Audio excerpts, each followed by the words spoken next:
तोंडली ही सौम्य आंबट चव असलेली हिरवी भाजी आहे. या भाजीचे बरेच फायदे आहेत. ग्रेव्ही किंवा कोरडी तोंडलीची भाजी देखील छान होते. यात भरपूर प्रमाणात पोषक घटक आहेत. ही भाजी आपल्या आरोग्यासाठी खूपच फायदेशीर आहे. या भाजीला कुन्नू, कुंद्री किंवा कोवई, तेंडली, तोंडली या नावानेही ओळखले जाते. या भाजीमध्ये भरपूर प्रमाणात फायबर असल्यामुळे ही भाजी आपली पचनक्रिया चांगली होण्यास मदत करते. फायबर जास्त असल्यामुळे वजन कमी करणाऱ्या लोकांसाठी ही भाजी खूपच फायदेशीर आहे. यामुळे बराच वेळ पोट भरलेले राहते. तोंडळीमध्ये फायटोन्यूट्रिएंट्स असतात जे जळजळ कमी करतात आणि रोगापासून रक्षण करतात. तोंडळीमध्ये भरपूर प्रमाणात विटॅमिन ए, बी आणि सी आहे. तोंडळीमध्ये भरपूर प्रमाणात पोटॅशियम असते जे रक्तदाब नियंत्रित करण्यास मदत करते. विटॅमिन सी भरपूर प्रमाणात असल्यामुळे ते शरीराची रोगप्रतिकारक शक्ती वाढवते. आता हे झाले तोंडळीचे भरपूर सारे फायदे. आता तुम्हीच ठरवा तोंडळीची भाजी खाताना नाक मुरडायचं की भाजी आवडीने खायची. मी रोहिणी भोईर झणझणीत रेसिपी चॅनल तुमचं स्वागत करते. आज आपण तेंडळीची भाजी बनवतोय, तेंडली आणि बटाटा टाकून. झटपट डब्याला देता येईल अशी सुकी चवदार अशी तोंडलीची भाजी. 1 चमचा आपण राई टाकतोय. आपण तेल घेतलंय 2 टेबलस्पून आणि 1 चमचा आपण राई टाकले.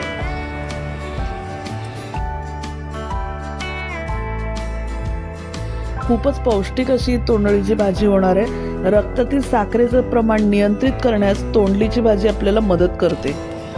राई तडतडीतच आपण कांदा टाकणार आहे. कांदा आपण एक मोठा कांदा टाकू. आता आपली राई तडतडले. आपण एक मोठा कांदा बारीक चिरून घेतला होता तो टाकूया आणि कांदा छान परतून घेऊया आपण.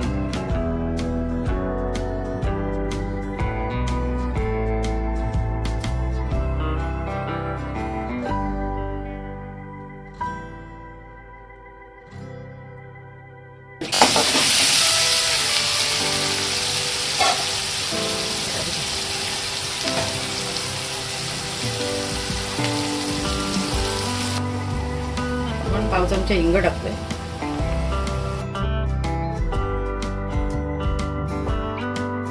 पाव चमचा आपण हिंग टाकाय बघा या चमच्याने.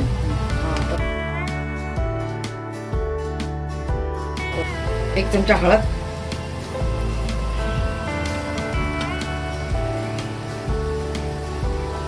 अर्धा चमचा काश्मीरी मिरची पावडर, अर्धा चमचा आगरी मसाला,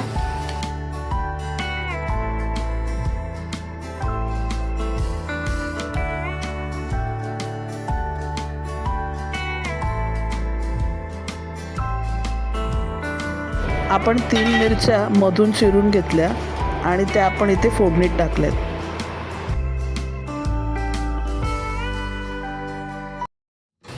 आपल्याला जास्त मसालेवाली भाजी नाही करायची म्हणून आपण मिरच्या टाकल्या. ती बारीक चिरून घेतले. तेंडलीच्या 4 कापा केल्यात आपण एका.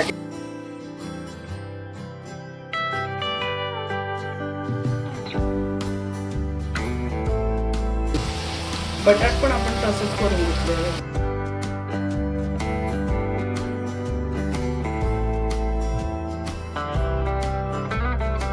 एक मोठं बटाट आपण असं लांब लांब चिरून घेतलं.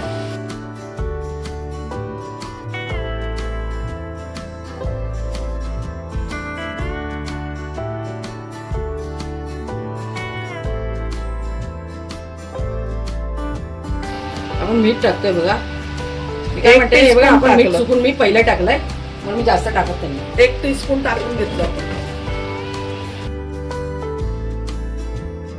भाजीमध्ये जराही पाणी नाही टाकलेलं आहे, पण जी भाजी आहे तिला पाणी सुटणार आहे. तर आपण झाकण द्यायचं आणि झाकणावर थोडंसं पाणी ठेवायचं आणि गॅस लो ठेवून आपण 5 मिनटं एक वाफ काढूया.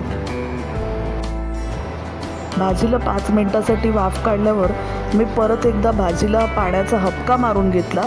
थोडं पाणी शिंपडून घेतलं आणि वरून झाकण ठेवून 5 मिनटं अजून भाजी शिजवली आणि माझी भाजी तयार झालेली आहे. मी वरून ओलं खोबरं पेरून घेतलं आणि भाजी डब्याला द्यायला खूपच छान अशी चविष्ट अशी भाजी तयार झालेली आहे. तुम्हाला जर ही रेसिपी आवडली तर नक्की बनवून बघा आणि चॅनलवर नवीन असाल तर चॅनलला सबस्क्राईब करा. धन्यवाद.